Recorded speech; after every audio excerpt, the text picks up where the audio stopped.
कितना सुंदर कहा है। सोमवार का व्रत है, पशुपतिनाथ का व्रत है, 16 सोमवार का व्रत है, संकट सोमवार का व्रत है, प्रदोष का व्रत है, शिवरात्रि का व्रत है।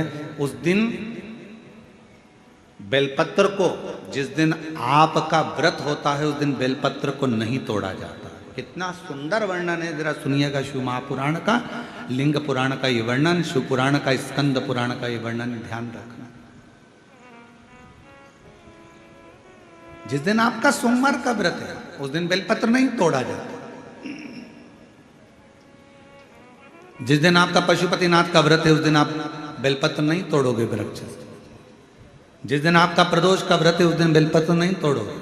जिस दिन आपका 16 सोमवार का व्रत है उस दिन बेलपत्र नहीं तोड़ोगे। जिस दिन संकट सोमवार का व्रत है, शिवरात्रि का व्रत है, जिस दिन आप शंकर भगवान का तीज का व्रत, छठ का व्रत, भगवान शंकर का कोई भी व्रत अगर आप धारण करते हैं तो उस दिन बेलपत्र को व्रत करने वाले व्यक्ति को नहीं तोड़ना चाहिए।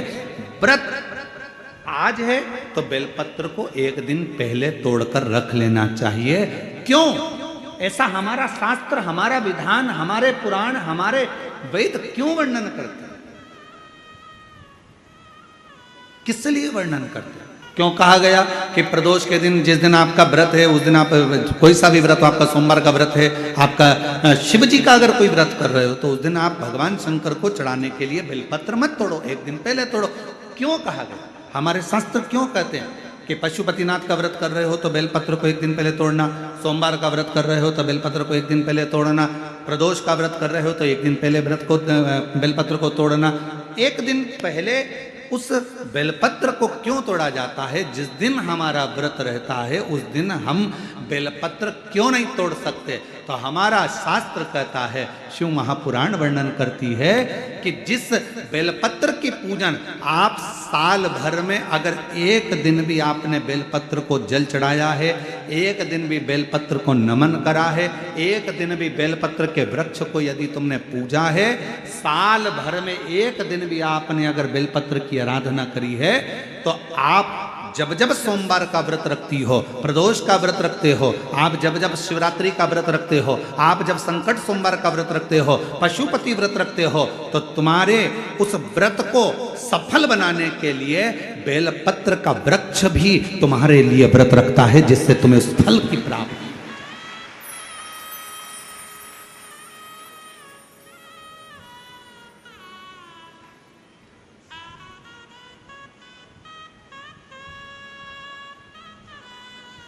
कथा सुनने आ रहे हो?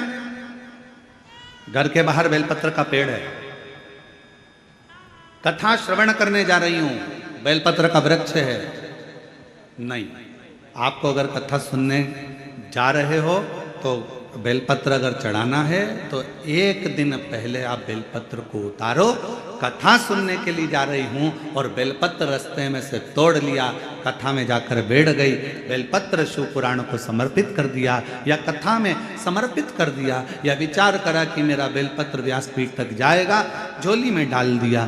ध्यान रखना, कथा सुनने के लिए आ रही हो, सामने बेलपत्र का वृक्ष दिख गया, उसको झुककर प्रणाम करो, नमन करो और कहो, मेरे बाबा, मेरे शंभु, आपका दर्शन कर कर जा रही हूं। मैं जानती हूं इस बेलपत्र के वृक्ष में गौरी शंकर हैं, मैं जानती हूं इस बेलपत्र के वृक्ष में नारायण लक्ष्मी है, मैं जानती हूं इस बेलपत्र के वृक्ष में 64 योगनियां है, मैं जानती हूं इस बेलपत्र के वृक्ष के तने में स्वयं कुबेर बैठकर साधना करता है। इस बेलपत्र के वृक्ष को मैं नमन करती हूँ। बाबा, आपसे प्रार्थना करती हूँ कि मैं कथा सुनने के लिए जा रही हूँ, जब मैं कथा सुनकर वापिस आऊँ ना, हे बेलपत्र महारानी, हे बेलपत्र के वृक्ष, हे शंकर, ऐसी कृपा करना कि मेरी खाली झोली को भंडार से भर देना, उसको नमन करो।